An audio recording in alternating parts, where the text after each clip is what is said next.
தீ பரோட்டம் தான் நல்லா இருந்திருக்கும். பட் இந்த மாதிரி நிறையா சூர்யா வந்து வேணான்னு சொல்லி தூக்கி போட்ட படம் அது. பட் அவருடைய பேட் லக்.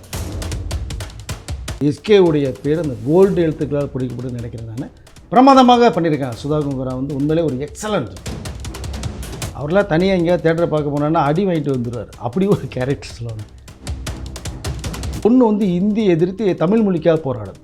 அந்த ஒரு கேரக்டர் கான்ட்ராஸ்ட் கேரக்டர் அப்பாவும் கொண்டு அது கொஞ்சம் லேகாக இருக்குது. என்னடா நம்ம எதிர்பார்த்து அந்த ஒரு பராசக்தி படம் இல்லையோ, வேறு எதை நோக்கியோ போகுது கதை. ஹாய் ஹலோ வணக்கம் சினி கார்னர் நேயர்களே, welcome to the show cinema சாட்சிகள் வித் மீ விஜய் தயா.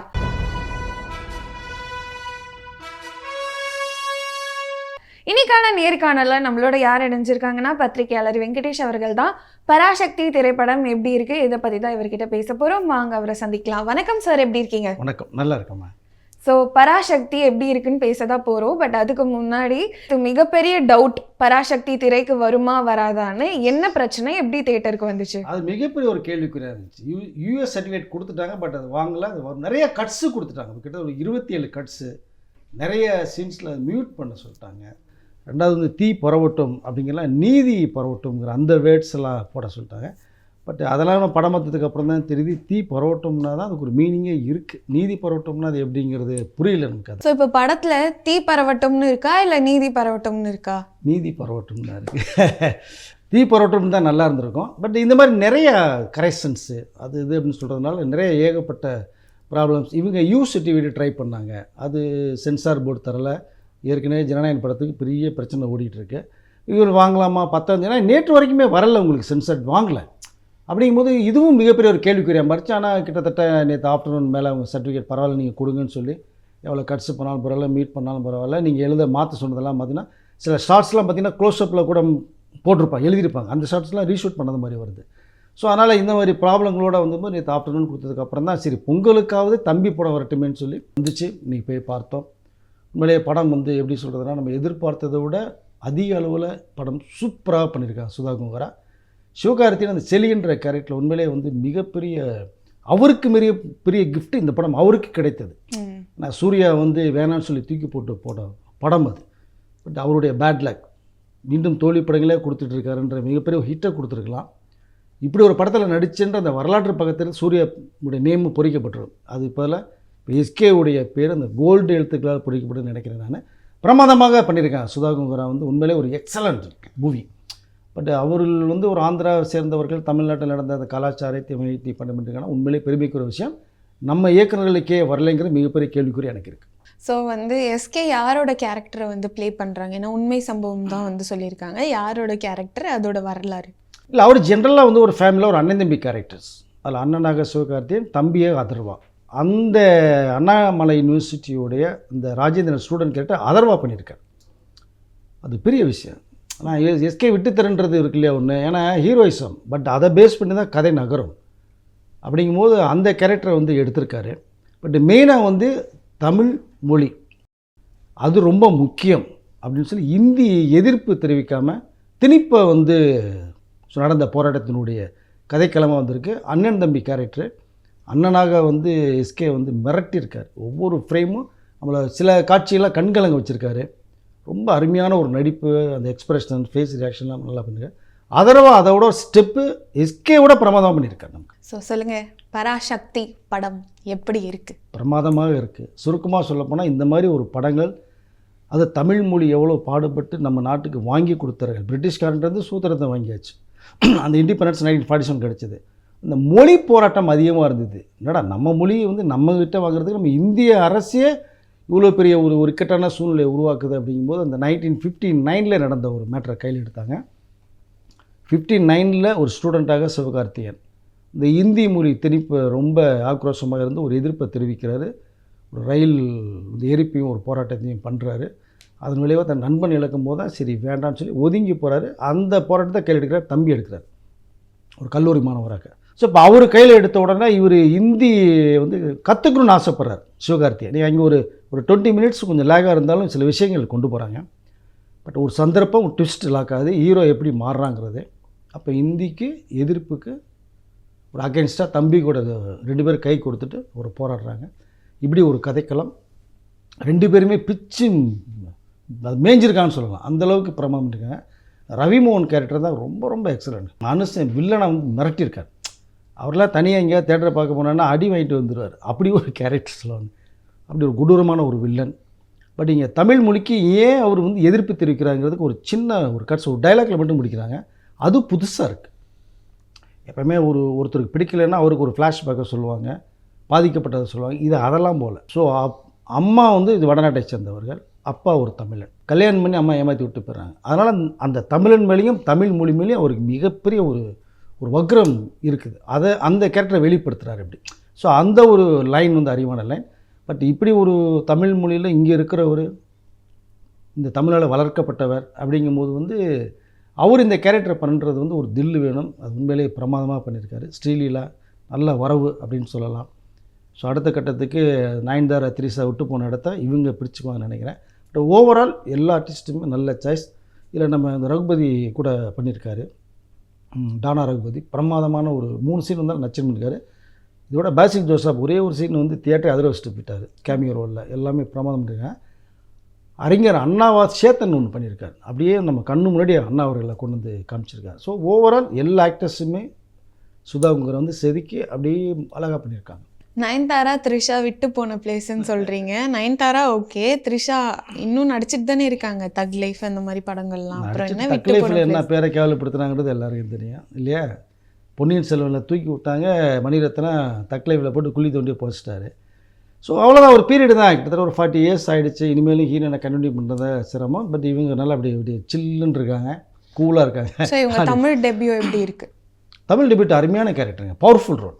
அவங்களோட கேரக்டரை பார்த்தீங்கன்னா, அவங்க அப்பா எம்பியாக வர்றாரு, இந்தியை ஆதரிக்கணும், ஆளுங்கட்சி கவர்மெண்ட்டு. பொண்ணு இந்த கேரக்டரு, பொண்ணு வந்து இந்தியை எதிர்த்து தமிழ் மொழிக்காக போராடும். அந்த ஒரு கேரக்டர் கான்ட்ராஸ்ட் கேரக்டர் அப்பாவுக்கு பொண்ணுக்குமே. ஸோ அப்படி ஒரு ரோல் வந்து ஸ்ரீலா ரொம்ப அருமையாக பண்ணியிருக்காங்க. இந்த அளவு பண்ணுவாங்களான்னு தெரியல, பிரமாதமாக பண்ணியிருந்தாங்க. இதற்கு முந்தைய படங்கள் தெலுங்கு ஹிந்தி பார்த்திங்கன்னா ஒரு மாடர்ன் கேலாக ரொம்ப ஒரு மாதிரி கவர்ச்சிகரமாக பண்ண ஒரு ஹீரோயின். இங்கே வந்து ஒரு அருமையான ஒரு 60s ஒரு பொண்ணு எப்படி இருப்பான் தமிழ் கலாச்சாரத்துக்கும் போது அதை அப்படியே நம்ம கண்ணு முன்னாடி காட்டியிருக்காங்க. ஓவரால் எல்லா ஆக்டர்ஸுமே வெரி நைஸ். சிவகார்த்தியன் பிச்சு மிஞ்சிருக்கார், வாழ்ந்துருக்காரு. ஓகே. ஸோ படத்தில் இருக்கிற மைனஸ் அண்ட் ப்ளஸ்னால் என்ன சொல்லுவீங்க?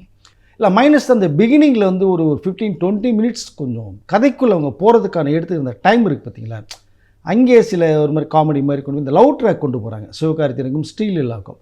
அது கொஞ்சம் லேகாக இருக்குது. என்னடா நம்ம எதிர்பார்த்து அந்த ஒரு பராசக்தி படம் இல்லையோ, வேறு எதை நோக்கியோ போகுது கதை அப்படின்னு நினச்சிக்கிட்டே இருந்து கொஞ்சம் டல்லாக இருக்கும் போது ஒரு கட்ஸு ஒன்று வரும். அதிலேருந்து படத்தை தூக்கி நிப்பாட்டுவார்.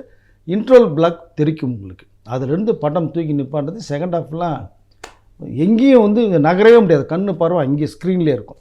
ஓகே. மைனஸ்னால் இந்த ஒரு 15 மினிட்ஸ் கொஞ்சம் லேகாக இருக்குது, அதுதான் சொல்ல முடியும். பாசிட்டிவ் படம் பூராமே பாசிட்டிவான matter. Okay, fine. So Sudha Kongara எப்பயுமே வந்து ஐகானிக்காக வந்து டைரக்ஷன் வந்து பண்ணுவாங்க. ஸோ இந்த படத்தில் எப்படி இருக்குது? அருமையாக பண்ணியிருக்கு, ரொம்ப கிளாசிக்கல் டச், அப்படி பிரமாதமாக பண்ணியிருக்கேன். உங்களுக்கு அழகான ஒரு கதையை எடுத்து இது கிட்டத்தட்ட ஒரு 5-6 வருடங்களாக ரிசர்ச் பண்ணதாக சொல்கிறாங்க அவங்க. ஸோ அது படம் பார்க்கும்போது தெரியுது அவங்களோட உழைப்பு இதில் எவ்வளோ பெருசு இருக்குது. ஏன்னா கொஞ்சம் கூட பிசுறு தட்டக்கூடாது. ஒரு அருமையான ஒரு ஸ்கிரிப்டை தமிழுக்கு கொடுத்துருக்காங்க. இன்றைக்கி 2K அண்ட் ஜென்சி கிட்ஸுங்கிறவங்க வந்து தமிழ் பேசுகிறாங்களே தவிர தமிழை படிக்க தெரியாது, எழுத தெரியாது. அது மோசமான ஒரு சுச்சுவேஷன். இப்போ இந்த படம் பார்த்ததுக்கு பிறகு கண்டிப்பாக அவர்கள் வந்து தமிழை படிக்க கற்றுக்கணும், நம்மளும் எழுத கற்றுக்கணும்னு சொல்லி ஃபீல் பண்ணுவாங்கன்னு நினைக்கிறேன். எல்லா பேரும் போய் பார்க்க வேண்டிய கண்டிப்பாக ஒரு படம். ஸோ லிஜெண்ட்ரி இந்த படம் கண்டிப்பாக ஒரு எக்ஸலண்ட் மூவி. இதில் பார்க்கணுன்னு இன்னும் தெளிவாக சொல்லிக்கலாம். இதில் ஹிந்தி எதிர்ப்பு தவிர வேறு ஏதாவது மெசேஜ் இருக்கா? இல்லை, அதுதான் கண்டென்ட். உங்களுக்கு அதான் சொன்னேன் இல்லையா, பிரிட்டிஷ் கவர்மெண்ட்லேருந்து நம்ம இண்டிபெண்ட் ஆனால் கூட இந்தியா சுதந்திரத்துக்கு பிறகு 1960 அந்த ஹிந்தியை வந்து திணிக்கிறாங்க. எல்லா ஸ்டேட்லேயுமே வந்து ஹிந்தி வந்து முதன்மை மொழியாக்கப்படும் அப்படின்னு ஒரு சட்டத்தை ஏற்ற போகிறாங்க. அந்த சட்டத்தை மீறி தான் நம்ம அறிஞர் அண்ணா அவர்களும் கலைஞர் கருணாநிதி அவர்களும் ரொம்ப பாடுபட்டாங்க தமிழுக்காக. அதற்கு பிறகு மாணவர்களுடைய அந்த எழுச்சி போராட்டம் வந்தது. ஸோ அதுதான் இங்கே வந்து ஒரு புரட்சிகரமாக பேசப்பட்டது. எனக்கு தெரிந்த மாணவர் போராட்டம்ங்கிறது இதுதான் பிகினிங் பீரியட்னு நினைக்கிறேன். ஸோ இந்த தமிழ் மொழியை காப்பாற்றப்படணும். தமிழ் மொழி தான் நம்ம தாய்மொழி, ஆட்சி மொழியாக இருக்கணும். இந்தியை திணிச்சிங்கன்னா சரியில்லைங்கிற அந்த ஒரு முதுமையான ஒரு கருத்தை தான் எடுத்து இந்த படத்தின் மூலமாக சொல்லியிருக்காங்க. ஸோ மദ്രാசி படம்க்கு அப்புறமா சிவகார்த்திகேயனுக்கு இந்த பராசக்தி ரிடீம் பண்ணுற அளவுக்கு இருக்கா? அவர் எங்கேயோ லெவலில் போய் நிற்கிறார். அதுதான் சூர்யா எக்ஸாம்பிள் சொன்னேன். சூர்யா வந்து விட்டதை வந்து எஸ்கேக்கு மிகப்பெரிய ஒரு ப்ளஸ் பாசிட்டிவ் அமைஞ்சு போச்சு. இந்த மாதிரி ஒரு ஸ்கிரிப்டில் பண்ணணுங்கிறது வந்து இந்த கதையை வந்து சுதாகிட்ட எஸ்கே கேட்கவே இல்லை. ஃபர்ஸ்ட் ஆஃப் ஆல் சூர்யா பண்ணலைங்கும் போதே முடிவு பண்ணுறாரு. இப்போ யார் ஹீரோங்கும் போது டிசைட் பண்ணலன்னு ஒரு தகவல் வரும்போது தான் எஸ்கே உடனே சுதாவை மீட் பண்ணணும்னு சொல்லி சுதாவை பண்ணும்போது உடனே படம் பண்ணுவோன்னு சொன்னாங்க. ஸோ அப்போ கூட சிபி சக்கரவர்த்தி பண்ண வேண்டிய ஒரு டேட்ஸை தான் மாற்றி சுதாகிட்ட கொடுத்தாங்க. ஸோ கதையே கேட்கலையே எஸ்கே, நீ கதை கேட்கும்போது தேவையில்லை மேடம், நீங்கள் ஸ்டார்ட் பண்ணுங்கண்ணா. அப்படி ஆரம்பிக்கப்பட்ட படம் இது. ஸோ அதனால் இது வந்து மிகப்பெரிய ஒரு பெரிய அட்வான்டேஜ் இந்த படம் எஸ்கேக்கு. நிறைய காட்சி அமைப்புகள் அவருடைய டேலண்ட்டை வந்து இதில் ப்ரூவ் பண்ணியிருக்காரு. ஓவரால் இதுக்கு வந்து அவருடைய திரையுலக வரலாறு 25வது படம் மிகப்பெரிய ஒரு பெஞ்ச் மார்க் அவருக்கு. ஸோ ஆனால் வந்து இந்த படம் வெளிவருமானே ஒரு மிகப்பெரிய கேள்வி இருந்தது. ஏன் ரிலீஸ் டேட்டில் வந்து இவ்வளோ சிக்கல் 2 படமுமே, அதுவும் பொங்கல் டைம் அப்போ? இல்லை, பராசக்திக்கு சிக்கல் இல்லை, ஜனநாயகனுக்கு தான் கொஞ்சம் பெரிய சிக்கல் உருவாச்சு. பட் இவர்கள் வந்து 14th தான் டிக்ளேர் பண்ணாங்க. ஜனநாயகன் வந்து 25ல் தீபாவளிக்கு வர வேண்டியது, 9th இவங்க தீபாவளிக்கு வர வேண்டியது. விஜய் படம் வர்றதுனால இவங்க ஆட்டோமேட்டிக் பொங்கலுக்கு தள்ளினாங்க. பட் அவர்கள் பொங்கலுக்கு வந்ததுனால அதில் தான் கொஞ்சம் வந்து நிறையா எஸ்கேவுடைய பேர் ரொம்ப டேமேஜ் ஆச்சு. பட் அவர்கள் வந்து முன்னாடி அறிவிக்கப்பட்ட தேதி, அதனால் சிக்கல்கள் இதில் வந்து ஒன்றும் பெருசாக வரல. இந்த சென்சார் சர்டிஃபிகேட்டில் ப்ராப்ளம் கொஞ்சம் வந்துச்சு. நான் படம் பார்க்கும்போதே நமக்கு தெரியும், நிறைய ஜம்ப் ஆகும் சீன்ஸ் எல்லாம், நிறைய மீட் பண்ணியிருக்காங்க. அப்போது சில டைலாக்லாம் புரியல உங்களுக்கு. அதை திடீர்னு பார்த்தீங்கன்னா சிதம்பரத்தில் இருக்கிற மாதிரி இருக்கும் பேசும்போது, அடுத்த காட்சி வரும்போது பார்த்தீங்கன்னா அந்த மதுரையில் படுத்து தூங்கிட்டு இருப்பான் அதர்வா. என்னையா இப்போ தான் சிதம்பரம் நீ இப்படிங்கும்போது இடையில என்ன இருந்தது, பட் அது தூக்கியிருக்காங்க. இப்படி நிறைய ஜம்ப் இருக்குது. டக்கு டக்கு டக்குன்னு சீன் பார்க்கும்போது அது கொஞ்சம் புரியறதுக்கு நமக்கு டைம் எடுக்குது. நமக்கே டைம் எடுக்குதுன்னா பிஎன்ஸ் ஆடியன்ஸுக்கு எப்படி புரியும் உங்களுக்கு?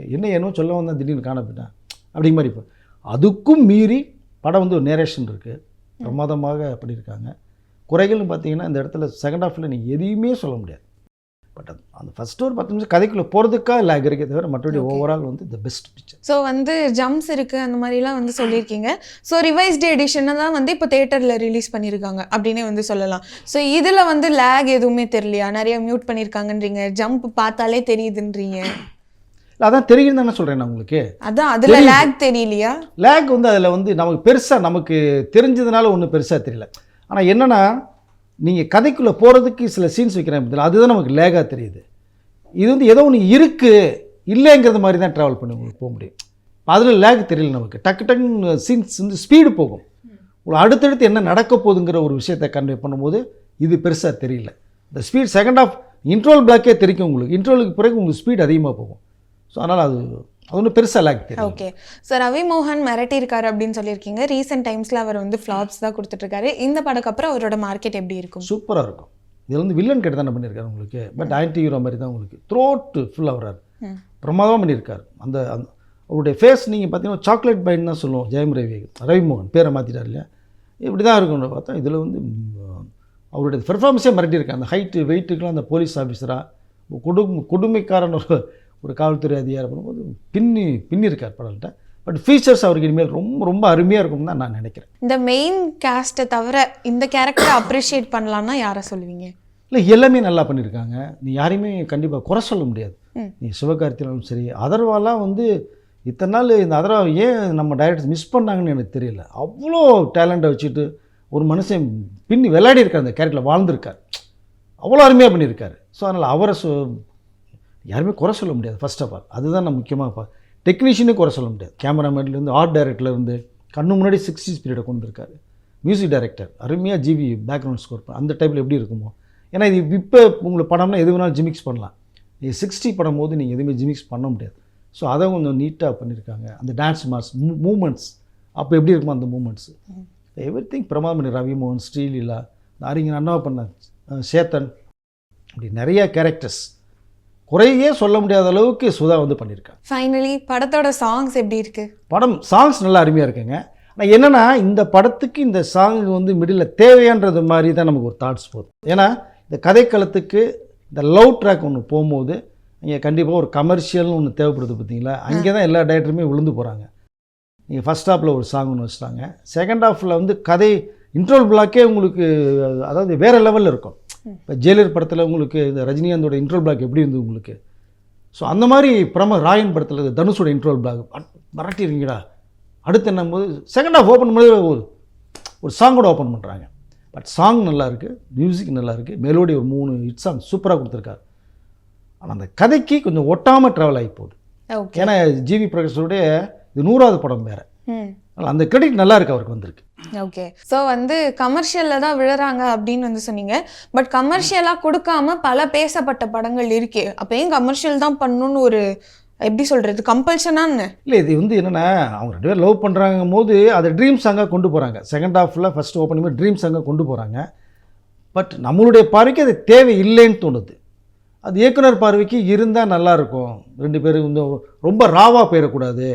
ஏன்னா இது பார்த்திங்கன்னா தமிழ் மொழி மேட்ரே டச் எடுக்கும் போது டாக்குமெண்ட்ரி மாதிரியும் போயிடக்கூடாது, ராவாகவும் போயிடக்கூடாதுனால கொஞ்சம் பண்ணணும்னு சொல்லி அந்த ஒரு ரொமான்டிக்கை கொண்டு போயிருக்காங்க. ரொமான்டிக் போது 1960s என்ன ரொமான்டிக் இருந்ததோ அந்த ஒரு பேட்டர்னில் தான் கொண்டு போயிருக்காங்க. ஓகே, ஓவராலாக பராசக்திக்கு 5க்கு பத்திரிகையாளர் வெங்கடேஷ் அவர்கள் கொடுக்கும் மதிப்பெண் கண்டிப்பாக 5க்கு 5 கொடுக்கலாம், 10க்கு 10 கொடுக்கலாம், 100க்கு 100 கொடுக்கலாம். பிரமாதம் பண்ணியிருக்காங்க.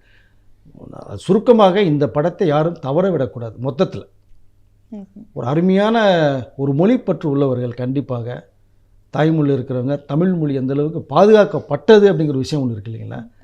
இந்த போராட்டத்தை வச்சு தாங்க 1965 நடந்த போராட்டத்தில் தாங்க 1967 காங்கிரஸ் ஆட்சி அகற்றப்பட்டு திராவிட முன்னேற்ற கழகம் ஆட்சி அமைச்சது. ஸோ அறிஞர் அண்ணா அவர்கள் முதலமைச்சரானாங்க. அதனால தான் இன்னமும் அந்த மாணவர் ராஜேந்திரனுடைய மாணவன் வந்து சிதம்பரம் அண்ணாமலை யூனிவர்சிட்டியில் வாசலில் ஸ்டாச்சு வச்சுருக்காங்க உங்களுக்கு அதை. ஸோ அதனால் வந்து இது மார்க்குன்றதே நீங்கள் அதிகமாக சொல்லலாம். நீங்கள் 5 கேட்டீங்களா, 5க்கு 10 கொடுக்கலாமா அப்படின்னா கூட கொடுத்துங்க நீங்கள். Okay sir. ஸோ பராசக்தி படம் எப்படி இருந்தது அப்படின்னு எங்களோட நேயர்கள் கிட்ட பகிர்ந்ததுக்கு நன்றி. நன்றி. மீண்டும் இன்னொரு சினிமா சர்ச்சைகள் எபிசோடில் உங்களை வந்து சந்திக்கும் வரை this is Vijay Daya signing off.